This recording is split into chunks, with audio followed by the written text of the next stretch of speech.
Okay, welcome back to the channel. Today is Motor Pool Monday. So what we're going to be doing is I got to do a little bit of just a boring job. So I'm going to be doing a 3-hole change on a 2018 Ultra Limited. So my bike is in need of it. We got a 2-wheel Tuesday tomorrow that I want to go to, and I want to make sure my bike is in the right shape. So for that, it's actually pretty simple. It's going to be a little bit of a different video because I'm going to be down on the bike showing different things, but just for ease of access, I'm going to put everything up here first. So I got my oil, I got my primary chain lubricant, and then I got my transmission fluid. So I think I spent a total of maybe 120 bucks for all the stuff. Oh, I had an oil filter. I spent 120 bucks-ish on all this, and it's higher end stuff, so it's a little bit more expensive. Harley, from what I understand, charges a couple $100 for this, like to the tune of 3 or 4. So I don't like to take my vehicles, any of my vehicles, anywhere to do oil changes unless I have to. Or unless I'm in a huge rush, like Jiffy Lube, I need to get this done because I just don't have time to mess with it. So, I'm sure as heck not going to spend a couple $100 bucks when I got a chopper project that I need to be working on and need to save money for. So, instead I'm going to do it myself. So I got all my oils here. You can use, from what I'm tracking, I think Harley Davidson uses Syn 3 in all 3 holes. And I also don't think that you actually have to do a 3-hole change. So you used to during when the twin cam was out, but I don't think you have to for the M8s. They have a different service schedule. Now that said, everybody I've talked to prefers to do the 3-hole change. And I'm going to trust them because these are people that have been riding for a lot longer than me, and that makes good sense, especially since we ride these bikes in our group pretty hard and pretty far. So that said, I got my 20W50. Like I said, my primary lube and my transmission fluid. As far as tools go, so I've just got a little ratchet. I don't have my, I'm not gonna have my bike on a center stand. You can, and it is recommended for when you're changing the oil to do so, but you don't actually need to. So the reason it's recommended is because it just helps everything kind of flow and go where it needs to go, and you can get away with just not doing it and doing it on the Jiffy stand. The main reason that I'm not doing it is because there's my motorcycle lift. It is underneath the chopper right now, and I don't feel like messing with all that and all the components to move it out of the way in order to get it just to stand it upright and not even lift it anywhere. So I'm not gonna. I'm just gonna do it on the Jiffy stand, and once I get into like the primary and stuff like that, when I'm actually trying to make sure that the bike is level, to get levels correct, we'll go from there and we'll figure it out. So for tools, I've got the 5/8 socket, that's for the drain plugs. I've got a T27 Torx, and that's for the primary cover. And then I got this little guy, which I think is a, it's a 3/8. A 3/8 Allen, and that's going to be for the transmission plug, I believe. So I got all 3 of those. Those are pretty much the only tools. I'm going to pretend that I have a foot-pound and inch-pound torque wrench, but I don't. So all of it's going to be in German, i.e. Guten tight, when I put it back together. So, do as I say, not as I do. Find the torque specs, use the torque specs for that. But in order to start this whole process, I need to get the oil flowing a little bit better. I've been out of town for a couple of days, and I think I'm just going to turn on the bike for about, I don't know, 10-15 minutes, get it nice and warmed up so that all the oils will flow a little bit better and go from there. So I'll be back once we do that. And we're back. Bike's been running for about 15 minutes, give or take. I just wanted to touch on something real quick before I actually get in here to take stuff apart. So the first thing that we're actually going to want to do is down here on the right-hand side of the bike. I want to get in here, and ow, that pipe is quite warm. Ooh, falling over. All right, and then first thing we're going to want to do is this guy right here. This is your oil dipstick. So I want to crack that, if it'll cooperate with me. I want to crack that open so we get a little bit, come on, man, there we go. Get a little bit better airflow going through here for when we crack open that nut there underneath. So that is loose now. It's just sitting off to the side. Now we're going to hop down under here. Whoop. Oh, I'm probably not going to show all this just because it's kind of a pain in the butt. Get that out of the way real quick. So, down here, you've got your oil pan. So, the guy that I'm going to be getting after is this one right here. There's another one right here that you don't want to mess with, so just don't. This one is the one you want. This one's a 3/8 nut. I'm going to bust that and drop it into here, and drop all the stuff into here. I'll be back in just a second once I do that.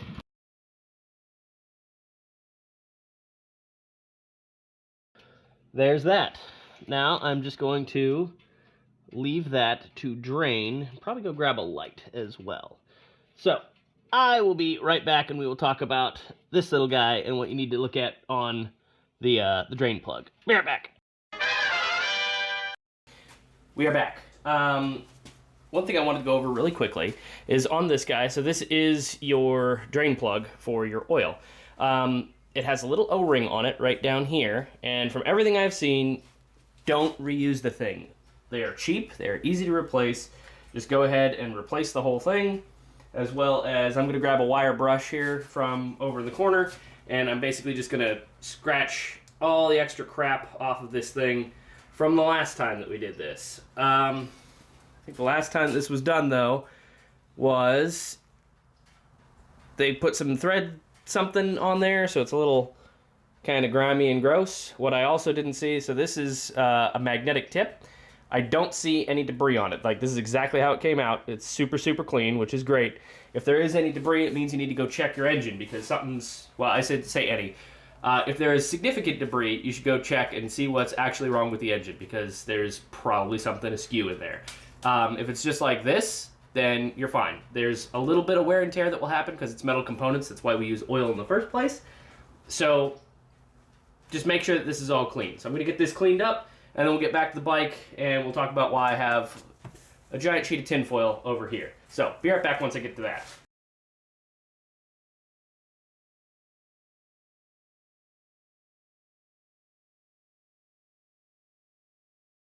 Okay, now we're back a little bit. I just wanted to show this real quick. There's that O-ring. That cheap little O-ring is all kinds of chewed up and ate up. So obviously don't reuse that. Every time I go over to the guy that I get all my stuff from, he always gives me a new little O-ring to go on there with the rest of them. So, got that taken care of. You can see there that I have cleaned off all the threads, made it look all nice and pretty. So there we go. Just gonna slip this oil ring on, or O-ring on, and then we'll be good to go.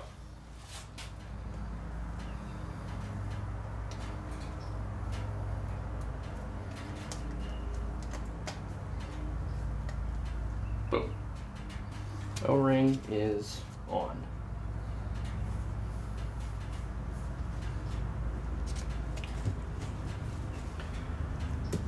Okay, so we still have our oil draining down underneath the bike. One thing I wanted to get to real quick is this little guy.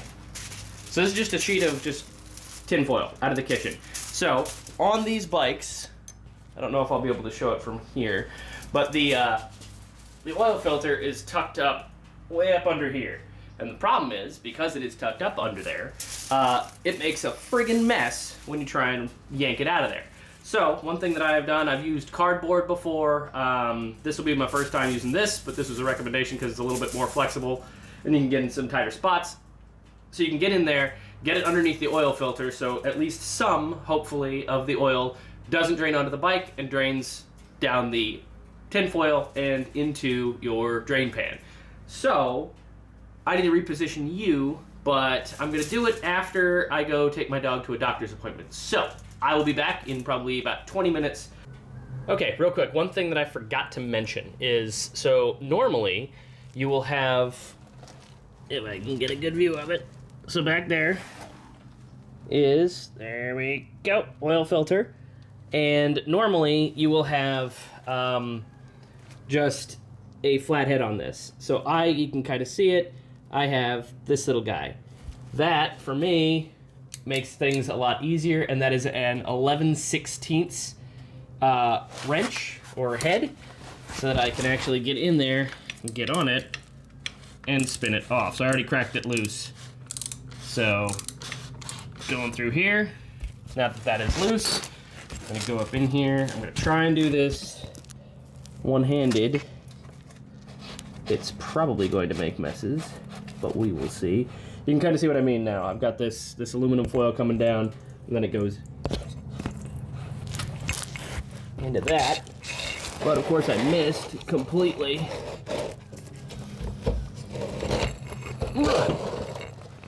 So that's what happens if you miss. But hopefully I can get a twofer on this. And it'll drain down there, and something will go through this, because you can kind of see it coming out there. So we'll see, either or. But I've also got my cleanup rags all over the place, just in case. So I'm gonna go ahead and pull this little guy out of there. Come on, come on. There we go.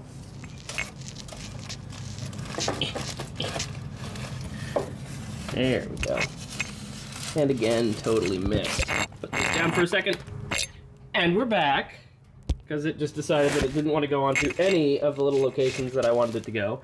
So, trust me, this works, but not when you're trying to do it one-handed and record a video at the same time. Then it doesn't work for squat. Alright, oil filter is off. I'm going to turn that over here, let her drain into there. Alright, so there you go. Okay, we are trying to figure out how to hold the camera. All right, we are back from letting it drain for a little while. First things first, I just wanted to give you a quick view of what this actually looks like in here. So this is all tucked back in there, like you can see. But, so there's your center shaft. That's where your filter will actually screw onto. There's your little outer ring, that nice shiny silver bit that it's not wanting to focus on because it likes my finger instead. You can kind of see down here I got some oil on some stuff because trying to film while trying to put that on there doesn't necessarily do what you want it to do. But, let's go to that. Okay, so the next step of this process is going to be I've got a little bit of oil and I've got my oil filter. So, like I said, mine have these, the little 11/16 end, but you're not going to use that. Do not use a tool to put this back on. People over-tighten these, and it turns into a nightmare the next time you want to swap them out. So, what you're going to want to do is you're going to want to screw it on there until basically this face touches that face, and then from there, go about another 1/2 to a 3/4 turn by hand. Don't use a tool to tighten this on there. You'll regret it later. Or the next owner will regret it and hate you for it later. So don't do that. So what I'm going to do now is I'm going to take a little bit of oil. I'm going to put it here on the O-ring for that. And then, I don't think you have to, but what I like to do is I like to put a little bit of oil in here. Not enough that it spills out when I'm trying to put it on the actual bike. But I like having it lubricated and have a little bit of lubrication in the actual thing. So that's going to be all really difficult to do while trying to show a video of it, and I don't think you need a video of me screwing this thing on there. So all I'm going to do is, like I said, light coat of oil on the O-ring, put a little bit in here, and then screw her on, and we'll be done with this portion. So I'll be back once that's complete. Alright. And there you go. So now that's the new one in there. Like I said, I put it in there by hand. Tightened it up, had to take my gloves off for that because obviously it doesn't want to grip very well, but that's where we're at. So that completes that portion. Now, on to the rest. Okay, so we are now back on the other side of the bike. So all we're doing right now is first we're going to put this little guy, our little drain plug, back in, down here. Woohoo. Alright, so I've done a little bit of cleanup underneath here because it was a mess because of trying to film things while also trying to do them, which is a mistake. I wouldn't recommend doing that. But now we got this little guy. Don't you drip, you little monster. So it's been draining for about a half hour. It's still got a tiny little drip, but I'm not super worried about it. So I'm just going to go ahead and put this guy back in here. Start it off by hand, and then I'll get the tool here once it's actually in there. In place. Like I said, I replaced that that oil ring or the O-ring on there. Now, there we go. That's in place. Gonna grab my tool real quick. And now, this right here, obviously, is a super handy dandy torque wrench, right? That's exactly what this is. It's a torque wrench. And what you're gonna do is you're gonna go to 14 to 21 foot-pounds, which is approximately 1 ugga-dugga on here. So, again, do as I say, not as I do. I'm just doing it by hand because I can kind of sort of feel roughly where that's going to be.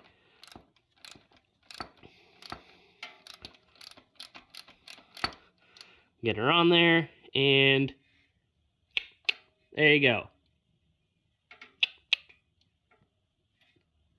Approximately 14 to 21 foot-pounds on this little guy. All right. Don't judge me. It is what it is. I don't want to go buy torque wrenches. Well, other torque wrenches besides this awesome one that is magical. Okay, so next thing we're going to go over is up in here. So, as I already mentioned, we took this guy off to help with the drainage and getting everything out. So this is your little foot peg that's kind of not in the way this time. Fortunately, on the other side, it almost is. We'll get to that later, though. So we're going to pull this out and inspect this O-ring. The O-ring looks okay. It would take a lot, I think, to actually damage the O-ring. But then what you have here, if I can get it to focus. Ooh, it's not going to like focusing on this. There we go. Haha. Okay, you can see there, you got two little lines. You got the top one there that says full hot on Jiffy stand, and then you have the other one on the bottom there that says full hot vehicle upright. So what we have right now is, obviously we're on the kickstand, so that's going to be full hot on Jiffy stand. So I'm not going to record this because, again, boring, but basically what you're going to want to do, focus, basically what you're going to want to do is, I forget what the actual spec is for what you're supposed to put in here, but as anybody who's ever had an M8 kind of knows, there's some blow-by, and it'll get some oil on your engine and stuff like that. So what I'm going to do is I'm going to do about maybe 4¼ quarts of oil in here to start with, start the bike, run it, recheck the levels, make sure everything's good, and go from there.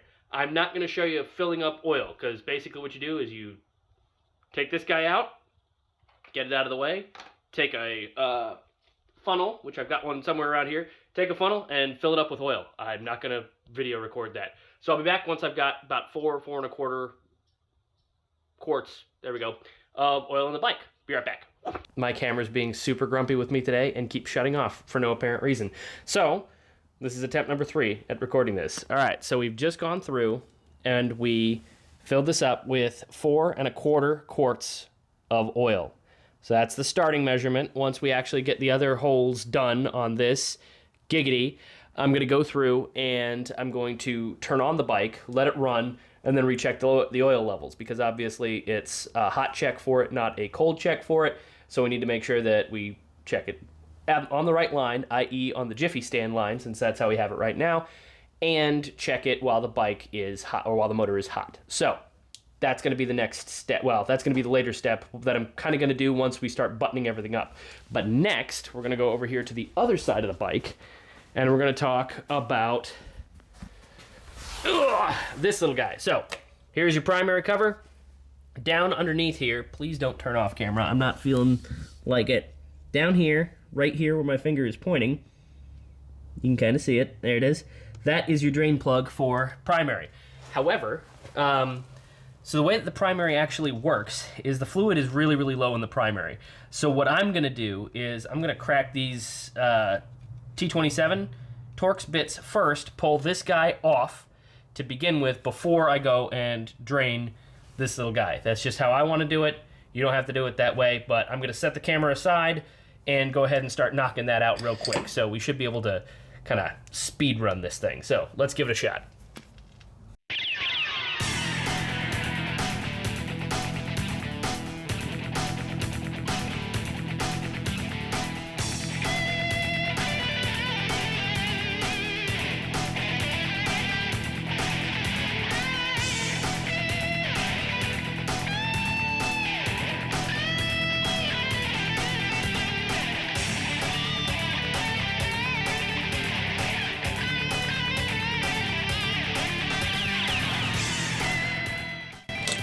Not sure if you saw that or not, probably not. But there you can kind of see. So it's because it's leaned over like this. If I was up on the center stand, it would not be leaking this stuff, but it's the primary gear oil coming out. So, I'm gonna keep taking the rest of this plate off.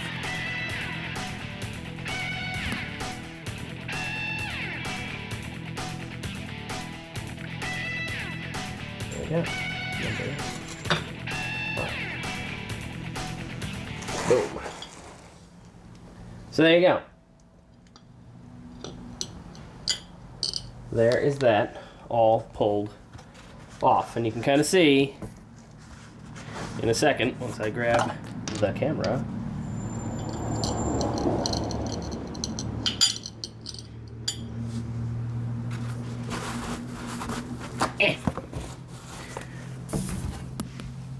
Here's what it looks like.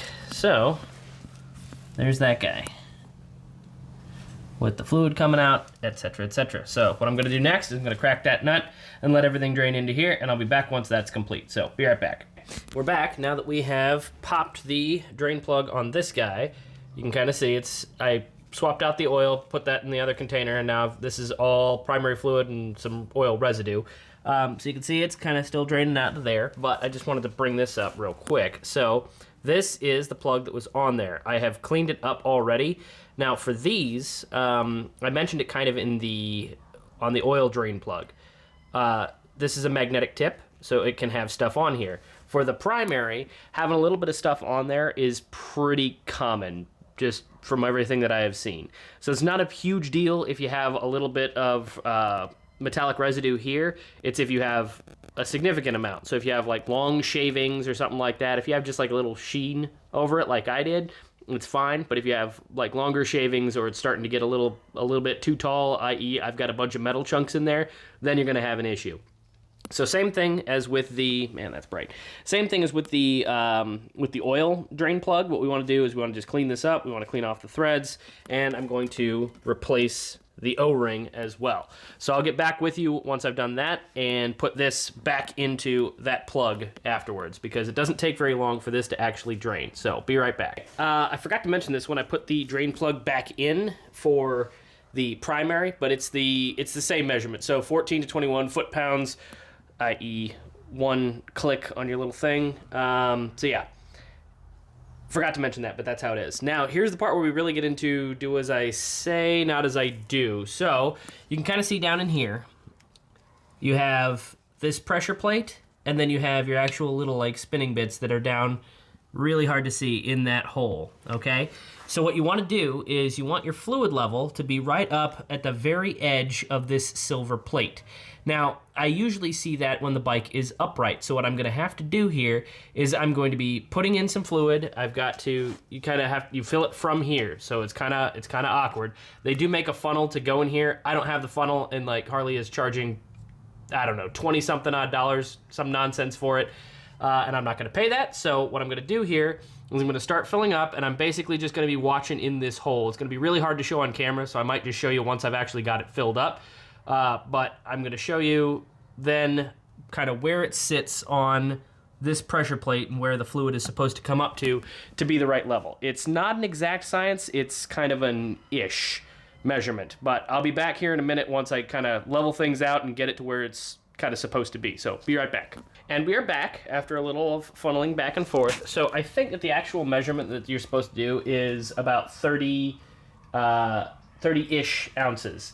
But again, it's more of an eyeball measurement than an actual number. So what I've done here, you can kind of see, so the liquid that I'm using is a red liquid. The normal one is like a pale kind of color, but this is the red liquid, and as you can see, so I'm right up here, so this is your clutch basket down here, and it's just up over the edge. So it's basically just touching the edge of this plate right here. And that's a little bit lower than it was before. The way I understand it, there's like a little bit of a bleed-through system between the oil and this. It's not a huge deal because a lot of times they use the same fluids. However, it can change the levels in here, as well as I believe it's just changing them in here because the way that the vacuum system is set up, It's a whole thing. I'm not going to get into it. The quick version is that is about where I had it last time, and it worked great for the primary chain oil. So, like I said, you can kind of see it there down through that little hole. It's just barely touching the edge of that plate, and that's about where I want it. So from here, all I got to do is go back to the full screen. I'm going to grab my, where are they? There it is. I'm going to grab my plate, and I'm going to screw it back on here, and I will be back with you guys once that is complete. And we are back. What I forgot to mention is torque spec on these is 84 to 108 inch-pounds. Definitely did that. Didn't eyeball it at all. As well as there's supposed to be a pattern for these. So it's supposed to be, I believe, 1, 2, 3, 4, 5 for how you tighten down these at that torque spec. But now we're done with this. So primary is complete, oil is complete. Now it's time to move over to the other side of the bike for the transmission. That should be fairly quick, and we're kind of on the home stretch. We're finishing this up now. So I'll be back in a second when I'm on the other side set up to do the transmission. Be right back. Here we are on the other side of the bike, and we're gonna go into the transmission really quick. Or into the transmission fluid real quick. So right here, this is for your transmission fluid. So this one, this is your dipstick and your fill hole. So all it is a 3/8 Allen. I already kind of loosened it up before I came over here, but you're gonna back this guy out. And this one, ow, didn't need that finger anyway. This one is the only one of these that you would check on the Jiffy stand. So you can see right here, if I can get it to focus, it has a very, very small tolerance between full and add, and it's right in there. And that number specifically is checked on the Jiffy stand, i.e. on the kickstand, once you get this out. So I just wanted to show you that real quick. Now we're going to go underneath the bike on the other side again. The reason it looks all Pepto-Bismol-y in there is because of the transmission fluid that I use. It looks like that no matter what. It's not a weird color, I promise. So we've got this thing loose now. That's just going to help us drain the rest of it. Now we'll go to the other side of the bike. I'm doing the same thing basically. So it's another 5/8. It is a bolt that is right next to, go away B, that is right next to where the oil was. So let me get down underneath here and see if I can't get you a decent angle. Actually, you know what? Not from this side, I can't. That's gonna be a nightmare. Ugh.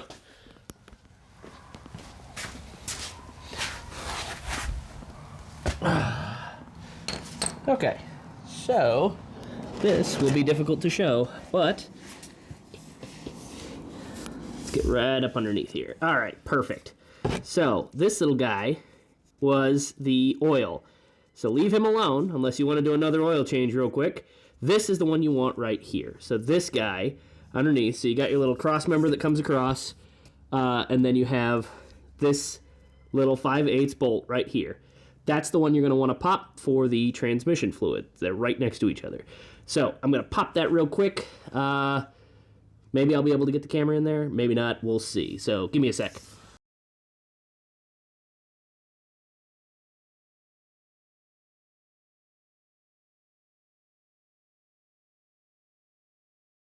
Okay, this is the smart thing to do.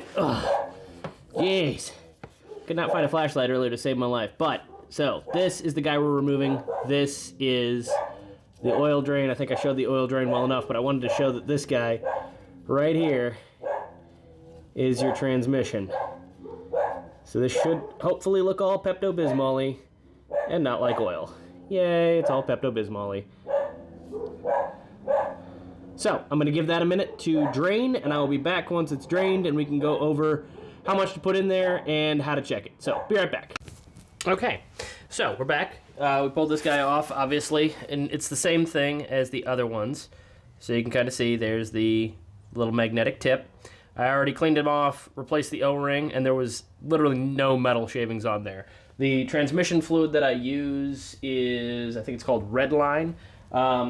And I love that stuff. It kind of takes away some of the clunkiness of the Harley transmissions and just makes them a little bit, ooh, that light is bright, a little bit nicer to shift through the gears and everything. So that's already done. This is already cleaned up. It's pretty much done draining at this point. So I'm going to pop this guy back in there, back in the drain plug, and it is the same torque spec. I'm looking at my wall of cheatiness, which is 14 to 21 foot-pounds. So basically all these 5/8 ones are 14 to 21 foot-pounds. Yeah. That's for the oil, transmission, and the primary fluid. All their drain plugs are the same torque spec. And then the other ones, which are those T27s, those are the 84 to 108 inch-pounds. If you needed a quick reference. So I'm going to go ahead and get this guy back in there now that he's all cleaned up and inspected, and then we will go into filling the transmission, which will bring us to the close of this probably here pretty soon. So be right back. We are now back. Basically, how this is going to work is we got our little drain plug pulled. What we're going to do real quick is try and fill up that little guy. But in order to, that little guy. But in order to do that, I pulled this out. It is a kind of graduated cylinder thing for like paint. And I want to say that the actual measurement for this is supposed to be 28 ounces. So on the side there, it's got a little 28 ounce mark. This, of course, is 1 quart, so it's a little more than that. So what I'm going to do real quick is I'm going to fill this up to 28, and then we're going to funnel it into there as like kind of our starter, and then we'll check our numbers and see where we're at. All right, we're back real quick. So I have already added the first, man, that's bright and reflective. I've already added the 27 fluid ounces, and I've checked it once, and it was just on the tip of the stick, so that was not quite enough. So I went through after that, and I added another ounce back in. So I'm just gonna run this in real quick. There we go, better angle. Run this Allen all the way down to the bottoms out, cool. And then I'm gonna back it back out again, check my fluid one more time. Come on, come on, there you go.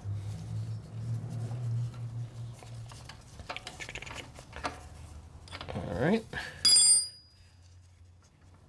and pull a boy out, and as you can see right there, we're right there in the middle of that hourglass, which is great. So that's where we want to be. So that's it. So that's it for our 3-hole change. So the last thing I'm going to do, obviously, I'm going to go through, I'm going to button everything up, make sure everything is tightened down the way it should be, and everything's where I want it to be. But that should be just about everything covered. So today we did the oil change, we did the primary fluid change, and we did the transmission fluid change. So that's all 3 holes. I got one more hole that's behind here. I'm going to go ahead and check my coolant, since I've got the twin-cooled version of this motor. So I'm going to do that, but I'm going to do that off camera, because it's not really going to count as one of the 3 holes that we need to do on these 3-hole changes.